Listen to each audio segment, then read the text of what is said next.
दावेदारी का तो कोई मतलब इस तरीके का कोई बात नहीं है कि भी दावेदारी ठोकनी या नहीं ठोकनी है। एक्चुअली मैं एक संगठन का एक सिपाही हूँ और आज तक जो भी भारतीय जनता पार्टी ने मेरे को रिस्पॉन्सिबिलिटी दी है उसको भरपूर तरीके से निभाता हुआ आया हूँ। यहाँ पे ना तो कोई पॉलिटिकल मुद्दा उस तरीके से काम करता है, ना विकास का मुद्दा काम करेगा। यहाँ पे कोई और मुद्दा काम नहीं करता। यहाँ पे एक अपनी देशी कहावत होती है ना कि भाई यहाँ लड़े चौधरी की लड़ाई। जी अच्छा, तो बड़ौदा हल्का जी चौधरी की लड़ाई का जी। तो सभी चीज़ें पाइपलाइन में हैं। तो डेफिनेटली अभी हो सकता है हमें जल्दी सुनने को मिल जाए कि भाई जनता भूटानों को एक यूनिवर्सिटी का दर्जा दे दिया गया है। और एक कहावत बड़ी फेमस है कि भाई मलिक भाई का, जहाँ पे किसी मलिक की बात होती है तो सारे भाई इकट्ठे हो जाते हैं। कुछ कमियां थी जिसको हमने सुधारा है और डेफिनेटली जो अब की बार बड़ौदा हल्का में कमल खिलेगा। जी। भारतीय जनता पार्टी द्वारा जब से परिवारवाद से परे हटकर पार्टी के लिए वर्षों से काम करने वाले कार्यकर्ताओं को सरकार और पार्टी में शीर्ष पदों पर जगह दी है, भाजपा के इस फैसले ने आम कार्यकर्ताओं में एक उम्मीद सी जगा दी है। वे सोच रहे हैं कि यही वो पार्टी है जहां आप अपनी मेहनत से किसी भी बड़े पद तक पहुंच सकते हो। इसी उम्मीद और आमजन के लिए कुछ कर गुजरने की चाहत लेकर हर हलके में भारी संख्या में कार्यकर्ता चुनाव लड़ने के लिए अपनी ताल ठोक रहे हैं। जगत महान न्यूज इसी चुनावी माहौल के बीच विभिन्न हलकों में पहुंचकर इन भावी नेताओं के विचार आपके साथ साझा कर रहा है। आज हमारी टीम ने बड़ौदा हलके में जोश से लबरेज भाजपा नेता सुधीर मलिक से बात की। सुधीर मलिक की अगर बात करें तो ये ऐसे हलके में काम करते हैं जहां कमल खिलाने के लिए पिछले उपचुनाव में पूरी सरकार के पसीने छूट गए थे, लेकिन फिर भी ये 2024 में बड़ौदा में कमल खिलाने का दावा कर रहे हैं। जमीनी स्तर पर काम करने और पार्टी के हर कार्यक्रम को सफल बनाने के लिए जी जान झोंक देने वाले सुधीर मलिक का कहना है कि बड़ौदा में मलिक वोटर 50,000 से ज्यादा होने के कारण पार्टी को उन्हें मौका देना चाहिए ताकि बड़ौदा हलके को सही प्रतिनिधित्व मिल सके। पार्टी की हर गतिविधि में बढ़ चढ़कर भाग लेने वाले सुधीर मलिक ने जगत महान न्यूज से बात करते हुए और क्या कहा, देखिए एक रिपोर्ट। नमस्कार साथियों, आप देख रहे हैं जगत महान न्यूज और मैं हूं आपके साथ तेजवीर सिंह। साथियों, जगत महान न्यूज की टीम आपको लगातार प्रदेश के अलग अलग विधानसभा क्षेत्र में जाकर वहां पर दावेदारों से आपको रूबरू करवाती आई है, उनके विजन को आपके साथ साझा करती आई है। आज भी हमारी टीम पहुंची है बड़ौदा हल्का में। अगर बड़ौदा हल्का की बात करें तो ये ग्रामीण हल्का है और यहाँ पर बहुत सारे काम करने की ज़रूरत है। तो हमारे साथ मौजूद हैं आज यहाँ पे बीजेपी से कद्दावर नेता सुधीर मलिक जी। आइए इनसे जानते हैं कि ये बड़ौदा हल्का को किस तरह से समझते हैं और आज तक बीजेपी का कमल यहाँ से नहीं खिल पाया तो ये कैसे खिला पाएंगे। सुधीर जी, सबसे पहले आपका स्वागत है। देशवाल जी, बहुत बहुत धन्यवाद, आप यहाँ पे आए हैं और हमें मौका दिया है। सबसे पहले आपको और आपके चैनल के जितने भी दर्शक हैं सभी को हाथ जोड़ के मेरी तरफ से राम राम, नमस्कार। सुधीर जी, आप युवा हैं, पढ़े लिखे हैं, लेकिन पार्टी में दाव पेच और राजनीति इस तरह की होती है कि युवा और पढ़े लिखे पीछे रह जाते हैं और कई बार अन्य लोग आगे आ जाते हैं। आप किस प्रकार से अपनी दावेदारी ठोक रहे हैं? दावेदारी का तो कोई मतलब इस तरीके का कोई बात नहीं है कि भी दावेदारी ठोकनी या नहीं ठोकनी है। एक्चुअली मैं एक संगठन का एक सिपाही हूँ और आज तक जो भी भारतीय जनता पार्टी ने मेरे को रिस्पॉन्सिबिलिटी दी है उसको भरपूर तरीके से निभाता हुआ आया हूँ और आगे भी उम्मीद है कि जिस तरीके से पार्टी अपने को रिस्पॉन्सिबिलिटी देगी डेफिनेटली उस पर खरा उतरेंगे। और रही बात अभी जैसे चुनाव का समय है, अगर चुनाव में भी भारतीय जनता पार्टी समझती है कि भाई एक योद्धा की तरह सुधीर मलिक फ्रंट फुट पे आके अपना दाव पेच दिखाए तो डेफिनेटली बड़ौदा हल्का से हम विजय श्री जरूर प्राप्त करेंगे।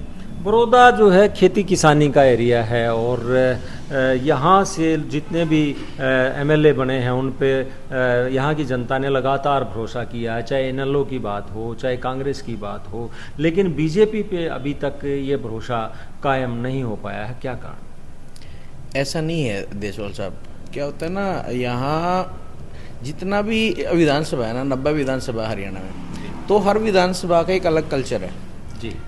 हर एक जगह पे चुनाव के मुद्दे अलग होते हैं। और जो हमारा, अगर हम बड़ौदा विधानसभा की बात करना, यहाँ पे ना तो कोई पॉलिटिकल मुद्दा उस तरीके से काम करता है, ना विकास का मुद्दा काम करेगा। यहाँ पे कोई और मुद्दा काम नहीं करता। यहाँ पे एक अपनी देशी कहावत होती है ना कि भाई यहाँ लड़े चौधरी की लड़ाई। जी अच्छा।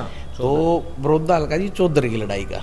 जी, यानी कि मलकों की चौधरी या फिर यहाँ पे एक्चुअली क्या है ना, यहाँ पे 1,95,000 के करीब वोट है, जी जिसमें से करीब 1.25 लाख वोट जाट वोट आती है। क्योंकि जब जैसे चुनाव की बात आती है ना, हालांकि हम इन बातों में विश्वास नहीं रखते, बट ग्राउंड रियलिटी यही है कि जब भी चुनाव की बात आती है ना, तो वोटिंग होती है वो कहीं ना कहीं एक जातिगत रूप ले लेती है।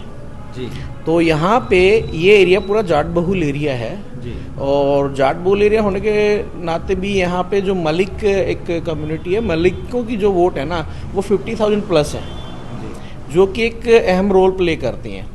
आज तक हुआ क्या, जैसे 2014 तक तो ये अपना रिजर्व हल्का था, बड़ौदा हल्का था, जी तो यहाँ पे चौधरी देवीलाल का किसी को भी उठा देते थे वही बन जाता था। जी जैसे अपने रमेश कट्ट को काफ़ी बार बनाया, अपने रामफल चिराना जी बने, पुनिया जी बने, तो काफ़ी लोगों को यहाँ पे मतलब एक तरफा ही बना के लेके जाते थे।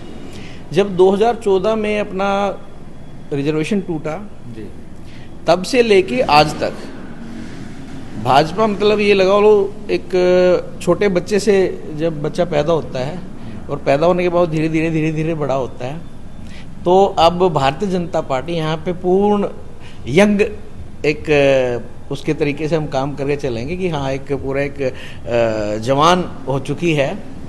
और अगर भारतीय जनता पार्टी एक समीकरण को देखते हुए यहाँ पे कोई भी वो करती है तो डेफिनेटली विजयश्री, लोग तो कहते हैं बड़ौदा हल्का सबसे टफ है, मैं बोलता हूँ कि बड़ौदा हल्का 90 की 90 विधानसभा से सबसे इजी है जीतना भारतीय जनता पार्टी के लिए। लेकिन जिस प्रकार से भाजपा ने भी यहाँ पे SEZ की बात की या फिर यहाँ पे यूनिवर्सिटी बनाने की बात की और बहुत सारे यहाँ पे चावल मिल बनाने की बात की, बहुत सारी चीज़ें यहाँ पे घोषणाएं की गई थी, लेकिन ज़मीनी स्तर पर तो वो भी नहीं उतर पाई हैं।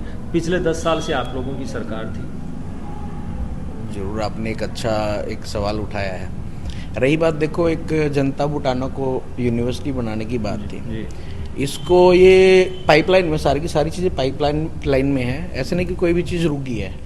बट क्या होता है जब आपका कोई भी एक पैरवी करने वाला इंसान होता है ना, उन चीज़ों को गति दी जाती है। गति देने के लिए अपनी कोई पैरवी करने वाला तो होना चाहिए ना।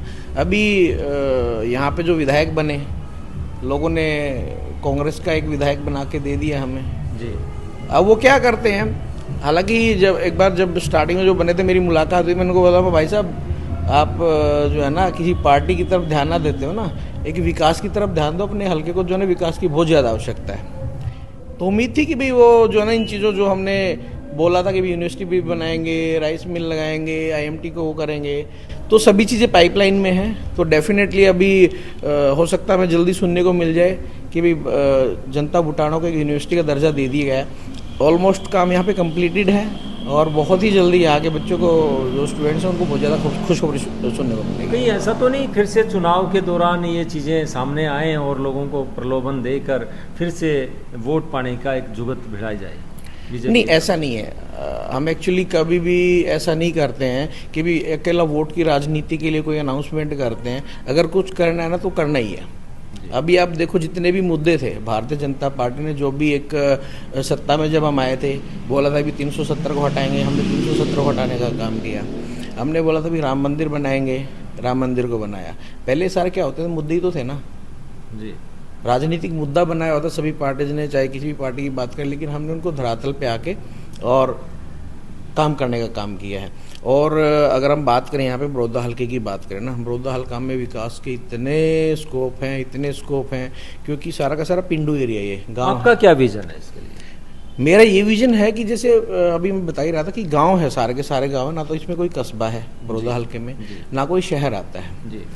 सभी जितने लोगों उनकी जो रोजी रोटी चलती है बनवासा साइड चलो, बड़ौदा साइड चलो, उधर रुखी चिराना की तरफ चलो, वहाँ पे जितनी भी समस्या थी सभी समस्या का सोल्यूशन किसने किया? हमने किया। वो किस तरीके से कर पाए? एक इच्छा शक्ति थी कि भी हमने करना है, लोगों को सुविधा देनी है, तो सुविधा देने के लिए हम तत्पर थे। इस तरीके से हमने काम किया है। और अगर मैं अपने विजन की बात करूँ, मेरा विजन एक ही है कि आने वाले समय में, अभी यहाँ से 2-3 हाईवे निकल गए हैं बड़ौदा कॉन्स्टिट्यूंसी के उधर से, अभी जैसे जम्मू कटड़ा नेशनल हाईवे है जी। और 1-2 और हाईवे है, ग्रीन हाईवे है। तो इनका क्या करना चाहिए, इनकी फ्री जोन बनवा के और इंडस्ट्रीज़ को प्रमोट करना चाहिए, क्योंकि जितनी इंडस्ट्रीज आएंगी एम्प्लॉयमेंट बढ़ेगा और यहाँ के बच्चों को रोज़गार के अवसर मिलेंगे। सबसे बड़ी बात तो ये ज़रूरी है। फिर मूलभूत जो सुविधाएं होती हैं भाई, किसानों के लिए मंडियाँ अप्रोचेबल हों, अच्छी सुविधा हो मंडियों में। फिर रही बात यहाँ पे किसानों को क्या चाहिए, पानी, खेतों में पानी, भाई टेल तक पानी पहुँच जाए हर एक जगह, कोई किसान पानी की वजह से परेशान ना हो। जहाँ पे जल भराव की प्रॉब्लम्स थी उनको हमने सॉल्व कर ही दिया है। हर घर में नल से पीने के लिए शुद्ध जल पहुँचे। अच्छा स्वास्थ्य के लिए जो है ना डिस्पेंसरीज अच्छी हों, अच्छे जो PHC HSC सेंटर्स होते हैं ये अच्छे से हों, एजुकेशन सिस्टम अच्छा हो। जहाँ तक मेरा मानना है ना, हम जितने भी गवर्नमेंट स्कूल्स उसको प्रमोट करें जी, उनको अपने बच्चों को हम प्राइवेट स्कूल में ना भेज के गवर्नमेंट स्कूल में भेजना शुरू करें, और ये सबसे पहला काम मैं करके दिखाऊंगा जी। सुधीर जी, ये बातें सुनने में बहुत अच्छा लगता है, लेकिन जिस प्रकार से अभी 2 दिन पहले हम रबड़ा गांव में गए तो वहाँ 1000 से 1500 TDS का पानी पीने को लोग मजबूर हैं। पाइपलाइन दबाई हुई है लेकिन अभी तक वो पाइपलाइन में पानी नहीं आ पाया, नहरी, तो वो इंतजार में है। लोग कह रहे हैं कि हम वोट उसी को देंगे जो हमें पानी देगा। क्या समझते हैं इन चीज़ों को आप? नहीं, डेफिनेटली काम चला हुआ है, वहाँ पे पाइपलाइंस बिछाई गई हैं। और अगर पर्टिकुलर आपने गांव की बात करी ना, ये मेरे संज्ञान में नहीं है, और अभी इसके बारे में भी देख लेते हैं कि प्रॉब्लम क्या है। और डेफिनेटली इसका भी जब हर घर पे एक शुद्ध जल पहुँचाने की एक मुहिम गवर्नमेंट ने छेड़ रखी है, तो हर घर तक शुद्ध पेयजल मिलेगा ही मिलेगा, और उसके लिए सरकार तत्पर है। आप मलिकों के हक की बात करते हो कि मलिकों को मौका मिलना चाहिए, क्योंकि वहाँ 50,000 वोट के करीब जो है वोट बड़ौदा हल्का में है, तो आपकी दावेदारी पर क्या सभी मलिक एक मत हो पाएंगे? क्योंकि 2 संगठन भी हैं यहाँ, एक बलजीत गुट और एक वीर सिंह मलिक जी का जो वहाँ पे गुट है, उसका कैसे दोनों का समर्थन मिल पाएगा? एक देशवाल साहब, आपने सुना होगा जो गठवाला खाप है सबसे बड़ी खाप है देश में जी।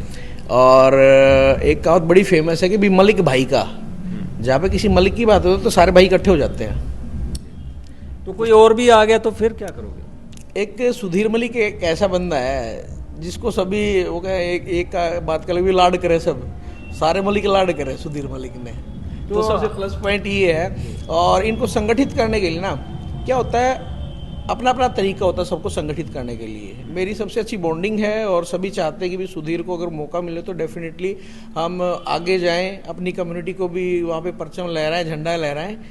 जिस तरीके से आज तक क्या भूपेंद्र हुड्डा ने चौधरी की लड़ाई तो लड़ी है ना, बड़ौदा हल्के को जिस तरीके उन्होंने यूज़ किया, भाई मेरा तो आखिरी इलेक्शन अपने बेटे की राजनीति को चमकाने के लिए, अगर वो यहाँ पे चौधरी की लड़ाई कर सकते तो मलिकों की तो 50,000 से ज़्यादा वोट है, तो हम क्यों नहीं। उपचुनाव के दौरान पूरी सरकार यहाँ पड़ी थी, उसके बावजूद नहीं कमल खिला, तो अब कैसे आप सोचते हैं? देखो, समीकरण अलग अलग हो जाते हैं। वहाँ पे भी ये लगा लो वोट कम नहीं थी, 50,000 वोट उस टाइम पे हमने लिए हैं जी। कुछ कमियाँ थी जिसको हमने सुधारा है, और डेफिनेटली जो है ना अब की बार बड़ौदा हल्का में कमल खिलेगा जी। बड़ौदा हल्का की जनता को आप क्या भरोसा दिलाना चाहेंगे, और अगर सुधीर मलिक से उन लोगों को मिलना हो तो वो कहाँ मिल सकते हैं? सुधीर मलिक तो हमेशा लोगों के बीच में ही है। मेरा गांव मिर्ज़ापुर खेड़ी है जी, स्पेशली डेली सुबह और शाम वहाँ पे रहता ही हूँ मैं। और दोपहर में अगर किसी ने मिलना तो ये ऑफिस बना रखा है, मैं नहीं होता, मैं किसी ना किसी गांव में होता हूँ पूरा दिन। कभी किसी गांव में लोगों को पहली बात तो वहाँ पे आने की आवश्यकता ही नहीं पड़ेगी, मैं उनके बीच में खुद पहुँचूंगा जी। तो दर्शकों, ये थे सुधीर मलिक जो कि बड़ौदा हल्का से हैं, और ये युवा जोश और उम्मीदों के साथ भरे हुए हैं, और कह रहे हैं कि बड़ौदा हल्का में मैं ऐसा कार्य करके दिखाऊंगा जिससे युवाओं को रोजगार मिले। जो हाईवे यहाँ निकल रहे हैं, जहाँ पे लंबे समय से मांग की जा रही है सर्विस रोड बनाए जाएं, तो वहाँ पर ये फ्री जोन लाकर इंडस्ट्रियल जोन बनाना चाहते हैं जिससे लोकल ही युवाओं को रोजगार मिले। देखते हैं, ये बातें हैं, बहुत सारे दावे पहले भी किए गए हैं, लेकिन आगे अगर इनको पार्टी मौका देती है तो क्या ये अपने वादों पर खरा उतर पाते हैं। जगत महान न्यूज़ के लिए गोहाना से तेजवीर सिंह, नमस्कार।